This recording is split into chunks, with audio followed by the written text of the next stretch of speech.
안녕하세요. 저는 올해 40대 중반이 된 여자입니다. 저는 회사를 다니고 있는 직장인이고 자녀는 없어요. 그리고 얼마 전 이혼을 했습니다. 지금 생각해보면 아마 그 집안은 사기꾼이었던 것 같아요. 오늘은 제가 겪었던 이 일을 말씀드리려고 합니다. 저와 남편은 소개팅으로 만났어요. 그때 당시 둘 다 30대였고 결혼이 급했기 때문에 결혼을 전제로 만났죠. 대화를 나누면서 어떤 일을 하고 있냐고 물어보니 공장을 다니고 있다고 하더군요. 그때 저는 대기업을 다니고 있어서 또래에 비해 돈을 잘 버는 편이었어요. 그런데 남편은 생각외로 저와 연봉 차이가 많이 나더라고요. 주선자에게 조금 화가 나긴 했지만 그래도 좋은 사람인 것 같아서 더 만나보기로 했습니다. 그 사람은 말도 나긋나긋하게 하고 대화 분위기도 재밌게 이끌어주어서 자주 보고 싶은 사람이었어요. 처음에는 재미삼아 만났던 관계가 점점 더 깊어졌고 저희는 그렇게 연애를 2년 동안 했습니다. 처음엔 이렇게 오랫동안 만날 줄 몰랐어요. 너무 저와 생활 패턴이 달랐고 씀씀이도 확연히 차이가 났거든요. 만약 이 사람과 결혼한다면 제가 버는 돈이 다 이 사람한테 갈 것 같았죠. 근데 제가 그때 남편에게 깊이 빠졌던 건지 콩깍지가 씌어서 제가 결혼해달라고 매달렸어요. 제가 결혼해달라고 매달리면 남편은 늘 거절했죠. 자기와 결혼하면 제가 힘들어할 거래요.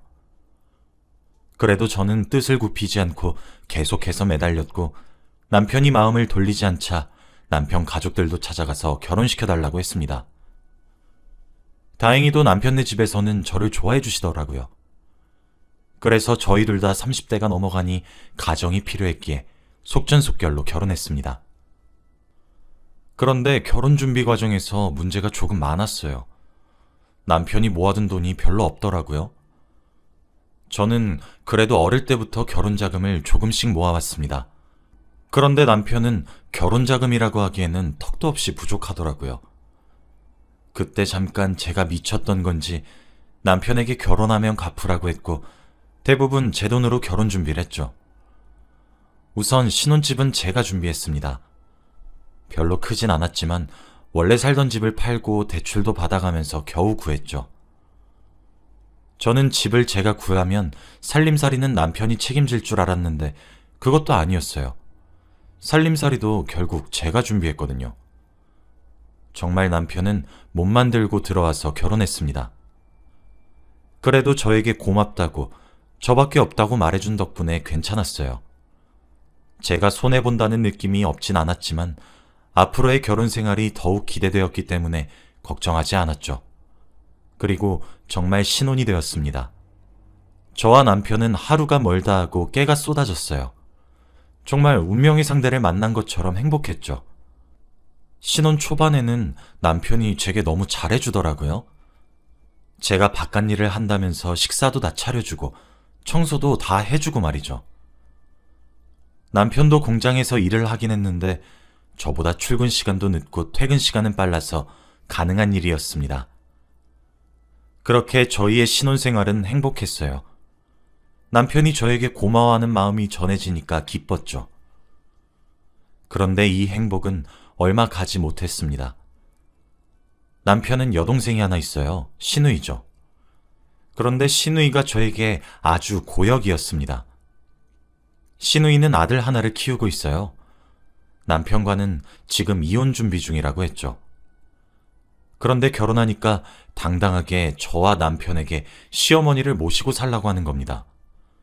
시어머니도 너무 좋다면서 셋이서 살면 쥐 죽은 듯이 살겠다고 말하더라고요. 너무 당황스러웠고 어이가 없어서 안 된다고 했어요. 딱 잘라서 말씀드렸죠. 시어머니는 아쉬워했지만 시누이의 반응은 놀라웠습니다. 뒤에서 저보고 매정하다고 며느리가 이 정도는 할 수 있지 않냐고 말하고 다녔거든요. 그걸 제 남편에게 말했습니다. 남편은 그래도 제 편을 들어주면서 시누이를 말렸지만 시누이는 끝까지 고집을 피우더라고요. 그래도 엄마 이제 혼자 살게 되는데 며느리가 같이 모시고 살 수 있는 거 아니야? 라고 했죠. 솔직히 제 성격상 그런 말을 들으면 가만히 못 있어요. 그래서 제가 앞에서 말하라고 시누이를 찾아가서 말했습니다. 그렇게 정 어머니가 혼자 사는 게 걱정되시면 시누이가 모시고 사시면 되겠네요. 그런데 시누이는 당황하면서 아무 말 못하더라고요. 딱 봐도 자기도 시어머니를 모실 수 있는 상황이 아니었으니 아무 말 못했겠죠. 그런데 이 일은 정말 세 발의 피 수준이었습니다. 시어머니는 시아버지와 사별하시고 혼자 살고 계시고, 시누는 아들과 함께 살고 있고, 저는 남편과 신혼집에서 살고 있어요. 그래서 시어머니를 돌볼 사람이 없습니다. 그런데 어느 날 갑자기 시어머니가 쓰러지셨다는 소식을 들었고 남편과 곧장 병원으로 달려갔죠. 병원에 가보니 의사 선생님께서 시어머니가 고혈압이라고 했고 당분간은 보살핌이 필요하다고 하더군요. 저와 남편 그리고 시누이까지 셋이서 모여서 의논했습니다. 시어머니를 누가 모실 건지요. 그런데 이야기를 하면서도 시누이가 계속 자기는 아들을 키우는 엄마이고 지금 이혼 소송 중이라 바빠서 집에 있으나 마나라며 어머니를 돌볼 시간이 없다고 하는 겁니다. 그러면서 자연스럽게 저희 집에서 살게 하시라고 하는데 저는 어이가 없었죠. 남편은 중간에서 갈팡질팡하고 있었고 저는 신우에게 놀아나기 싫었기 때문에 다른 방법을 제안했습니다. 6개월은 저희 집에서 살고 6개월은 신우 집에서 살기로요. 이혼소송은 6개월 안에는 끝날 테니 이혼소송 끝나면 어머니를 데리고 가라고 했습니다. 신우는 제 제안에 할 말이 없었는지 그렇게 하겠다고 했고 저희는 시어머니를 모시고 집으로 왔어요. 시어머니는 정말 미안하다면서 늙은이가 피해만 끼친다며 정말 소리 없이 조용히 살겠다고 했습니다. 그러면서 아침밥이랑 저녁밥은 자기가 다 차리겠다고 하셨죠. 저와 남편은 무리하지 마시고 편히 계시라고 했습니다. 그렇게 시어머니와 저, 그리고 남편까지 셋이서 살게 되었죠. 그런데 정말로 시어머니는 소리 없이 조용히 사셨어요. 아침에 저희보다 항상 일찍 일어나셨는데 저희 잠 안 깨우려고 조심조심 행동하는 것을 보고 시어머니도 많이 노력하고 있다는 걸 느꼈습니다. 그렇게 몇 달이 지났어요. 시어머니와 사는 것은 힘들진 않지만 그래도 신혼부부인데 남편과 둘이서 깨볶는 사랑을 못한다는 것이 조금 아쉽긴 하더라고요. 그렇게 약속했던 6개월이 지났습니다. 다행히 시어머니와 같이 사는 게 힘들게 느껴지지 않아서 6개월은 금방 갔어요. 그런데 시누이가 연락이 없더라고요. 저는 남편에게 시누이에게 연락을 해달라고 부탁했습니다. 그런데 일주일이 지나도 남편과 시누는 아무 말이 없었고 시어머니는 여전히 저희 집에 계셨죠. 여보, 신우한테 연락했어? 아, 맞다. 내가 요즘 일이 바빠서 깜빡했네. 나중에 할게. 라고 하면서 미루더라고요. 그렇게 미루다가 한 달이 지났어요. 저는 인내심의 한계가 왔고 남편에게 다시 말했습니다. 여보, 신우 왜 연락이 없어? 지금 약속한 6개월 다 지났잖아. 사실은 동생이 한 달만 더 기다려달래. 지금 이혼소송 때문에 바쁘다고 하더라고. 저는 화가 머리끝까지 났습니다. 물론 시어머니가 싫은 건 아니었어요. 그런데 약속한 건 지켜야 하는 게 맞지 않나요? 그래서 저는 그날 신우에게 한 소리를 하려고 전화를 걸었습니다. 근데 없는 번호라고 뜨더라고요. 저는 너무 당황스러워서 남편에게 물었죠. 그런데 남편이 하는 말은 더 충격적이었습니다. 사실은 동생이 돈이 없다고 하네. 지금 이혼하느라 힘든가 봐. 시어머니를 책임질 돈이 없대. 돈만 빌려주면 충분히 시어머니를 데리고 갈 수 있다고 하더라고. 그러면서 신우가 요구한 돈은 6천만 원이었습니다. 신우는 마땅한 직업도 없고 돈을 버는 곳이 없었어요. 그래서 늘 단기 아르바이트를 하면서 겨우 생계를 유지해왔고 이혼하기 전에는 남편이 있으니까 남편이 벌어왔던 월급으로 살았던 것 같습니다. 그런데 6천만 원이라뇨. 무슨 저희 집에 돈 맡겨놓은 것처럼 굴었습니다.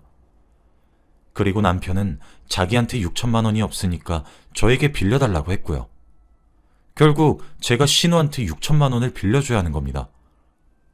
솔직히 그런 곳에 가서 시어머니가 어떻게 살지 뻔히 보였어요. 딱 봐도 신우가 시어머니에게 이거 시키고 저거 시킬 게 뻔했고 자기 아들 육아도 시어머니에게 떠넘길 것 같았죠. 그런데 그런 것까지 생각하면서 시어머니를 제가 감당한다면 신우 좋은 꼴이잖아요. 그래서 원하는 대로 하게 냅두고 싶지 않았습니다. 우선 남편한테 바뀐 신우 번호를 물어봤어요. 남편은 저에게 자신의 휴대폰으로 전화하라며 저에게 자신의 휴대폰을 건네주었고 저는 그 자리에서 바로 신우에게 전화를 걸었습니다. 통화 연결음이 얼마 지나지 않아 받은 신우는 첫 마디가 뭐래? 세연이가 돈 준대? 였죠. 화가 미친 듯이 나더라고요. 왜? 돈이 없으세요? SNS 보니까 매일같이 배달음식 시켜 드시고 쇼핑도 하시면서 왜 어머니 모시고 사실 돈은 없는 거죠? 그래놓고 6천만 원이라뇨. 어머니 모시고 6개월 사는데 6천만 원까지 필요 없어요. 어머니 혼자서 잘 먹고 잘 주무시고 알아서 잘 하세요. 그러니까 전 6천만 원 못 줍니다. 아, 새언니. 사실은 제가 엄마를 감당할 자신이 없어요. 저도 지금 한 아이를 키우고 있는 엄마인데 어떻게 또 한 사람을 책임져요. 진짜 이런 말하면 불운이인 거 아는데 새언니가 저희 엄마 좀 돌봐주시면 안 돼요? 지금 제 나이에 할머니를 모시고 산다뇨. 저 지금도 많이 힘들어서 부탁 좀 드릴게요. 그런데 그때 방문 밖에서 인기척이 느껴졌고 그때 저와 남편은 눈을 마주쳤습니다. 집에는 저와 남편 그리고 시어머니밖에 없었는데 그 소리는 시어머니 소리일 수밖에 없는 거였죠. 아마 이 모든 이야기를 다 듣고 계셨을 겁니다. 그리고 상처도 많이 받으셨겠죠. 자기 딸이 자기와 같이 살기 싫다고 하는데 말이에요. 저와 남편은 다급하게 전화를 끊었고 방 밖으로 나가봤어요. 역시나 시어머니의 표정이 좋지 않더라고요. 많은 충격을 받은 모양입니다. 그러면서 시어머니가 저와 남편에게 한마디 하셨죠. 나 딸네 집으로 갈게 라고요. 저와 남편은 시어머니가 저희 집에서 계속 살고 싶다고 하실 줄 알았는데 의외였죠. 시어머니는 신우가 저렇게 자기밖에 모르는 사람이 된 건 자기 탓이라고 했고 자기가 바꿔놓겠다고 했어요. 그리고 그동안 너무 고마웠다고 하더군요. 저와 남편은 막을 수 없었고 시어머니의 뒷모습이 너무 짠했습니다. 그날 저녁 신우가 저한테 전화가 왔어요. 시어머니를 저보고 보냈냐고 따지더라고요. 전 아니라고 수없이 말했지만 절대 믿지 않았고 저한테 6천만 원만 제발 빌려달라고 하더라고요. 돈 받을 때가 있어서 그거 돈 받으면 바로 보내드리겠다고 했고 제가 돈을 준다면 시어머니가 그곳에서 좋은 거 먹고 좋은 옷 입고 살 수 있을 것 같았기에 신우에게 제발 효도 좀 하라고 하면서 돈을 보냈죠. 그렇게 며칠이 지났어요. 처음에 남편과 저는 신우가 혹시라도 시어머니를 막대할까봐 걱정을 했습니다. 그런데 둘 다 연락이 없어서 무소식이 희소식이다 하고 좋게 생각하려고 했어요. 그리고 약 한 달이 지났습니다. 그런데 어느 날 새벽에 갑자기 누군가 초인종을 누르더라고요. 저와 남편은 놀라서 이 시간에 누군가 싶어 인터폰을 보니 바로 시어머니였습니다. 저희는 무슨 일로 이 시간에 왔냐고 여쭈면서 시어머니의 얼굴을 보는데 눈물 범벅인 게 아니겠나요? 저와 남편은 너무 놀라서 우선 의자에 앉힌 뒤 차가운 물을 들이면서 무슨 일인지 여쭤보았습니다. 시어머니는 의자에 앉자마자 더 서럽게 우셨고 울음을 그칠 기미가 보이지 않았죠. 그래서 남편은 그동안 신우에게 전화를 걸었어요. 그런데 신우의 바뀐 번호도 없는 번호라고 하는 겁니다. 그때부터 조금씩 두려워지기 시작했죠. 그리고 한 30분 뒤 시어머니가 말을 하시기 시작하셨습니다. 그런데 그 말을 듣고 저는 놀라서 화를 참을 수가 없었어요. 시어머니가 자기 딸한테 사기당했거든요. 시어머니의 말을 들어보니 시어머니의 명의로 땅과 집이 있대요. 근데 신우이가 그걸 이혼소송 중에만 자기 명의로 잠깐 바꾸고 양육권을 자기가 가져온 다음 바로 시어머니 명의로 바꿔주겠다고 했답니다. 시어머니는 사정사정하는 딸의 부탁을 거절할 수 없었고 그렇게 명의를 바꿔줬는데 신우이가 사라졌대요. 그래서 온갖 수소문 끝에 신우이의 전 남편을 찾아갔는데 둘은 이미 이혼이 끝난 뒤였다고 합니다. 신우가 몇 달 동안 이혼 소송 중이라고 했던 말들은 다 핑계였던 거죠. 이미 작년에 둘은 합의 이혼으로 끝냈고 전 남편이 신우이에게 위자료도 많이 주었대요. 그래서 그 뒤로 연락 한 번 안 하고 살았다고 했답니다. 그렇게 시어머니는 자기 딸한테 땅과 집을 뺏겼죠. 저는 솔직히 그 이야기를 듣고 시어머니가 좀 한심했습니다. 지금까지 신우이의 행동을 보고도 어떻게 그렇게 철석같이 믿고 명의를 바꿔줄 수 있나요? 엄마를 책임지기 싫어서 이런저런 핑계를 대던 딸인데 말이에요. 그리고 생각해보면 제가 신우이한테 빌려준 돈들을 다 합해도 어마무시했습니다. 제 돈까지 가지고 달아난 거잖아요. 근데 거기다 대고 남편이란 놈은 시어머니한테 여기 잘 왔어. 우리가 엄마 책임질게 라고 하고 있는 게 아니겠나요? 저희 집이 무슨 여관도 아니고 말입니다. 이 집안 사람들을 도저히 이해할 수가 없었어요. 저는 그래서 시어머니에게 한 소리 했습니다. 어머니, 그만 정신 차리세요. 얼마나 더 신우이한테 당해야 정신이 드시겠어요? 신우이는 돈에 환장한 거라고요. 돈에 미쳐서 가족도 버릴 만큼요. 그런데 지금 그런 사람한테 땅도 주고 집도 주고 그러신 거예요? 지금 어머니가 신우이한테 당한 게 얼만데 명의를 덥석 바꿔줘요. 그리고 어머니, 제 돈은요? 저 깨잘깨잘한 돈까지 다 합하면 1억은 훌쩍 넘을 거예요. 이제 어떡하냐고요?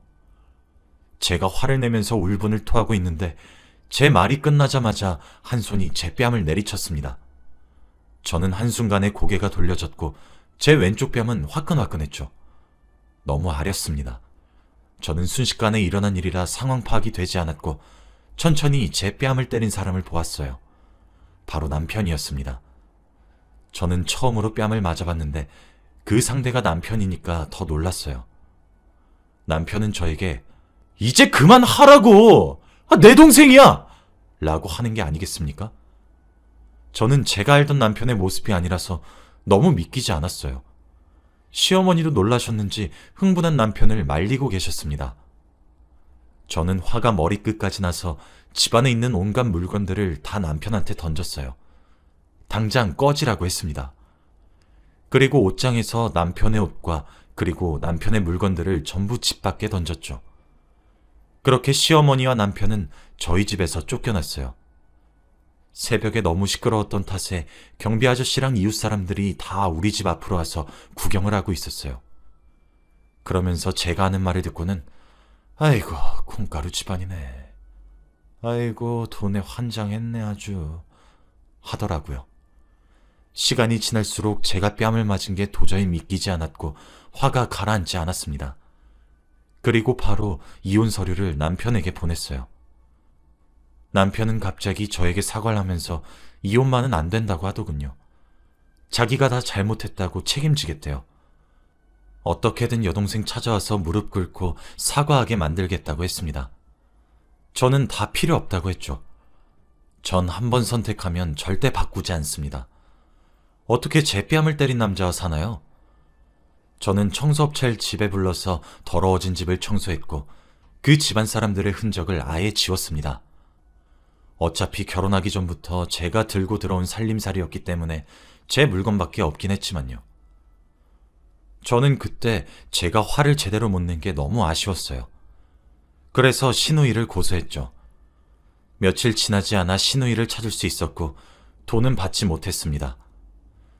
신우이는 신용불량자라서 대출을 할 수도 없었고 하고 있는 일도 없으니까요. 그래도 전 죽을 때까지 갚으라고 했습니다. 신우이는 절 보고 에이 새언니 삐진 거예요? 제가 잠시 연락이 안 돼서 그래요? 아니면 우리 오빠가 뺨 때려서? 라고 하며 절 살살 긁더군요. 그리고 새언니 그래도 한땐 가족이었던 사이인데 이렇게 빡빡하게 굴지 마세요. 그리고 우리 오빠 한 번만 봐주면 안 돼요? 동생 사랑이 워낙 진득해서 그랬던 거예요. 우리 오빠가 얼마나 사랑하는데 라고 하는 겁니다. 전 절대 봐주지 않았습니다. 그 집안 사람과 결혼했다는 게 제 인생 최대의 오점이거든요. 지금 생각해도 그때 남편한테 콩깍지가 씌어서 결혼하자고 매달렸던 과거의 제가 너무 바보 같아요. 전 아마 남자 보는 눈이 없나 봅니다. 지금은 좀 진정이 되어서 다시 일상생활로 돌아왔어요. 회사 일에 집중하다 보니 시간도 잘 가고 잡생각이 들지 않아서 좋네요. 제 이야기는 여기까지입니다. 여러분도 결혼 상대 잘 알아보시고 하시길 바랍니다.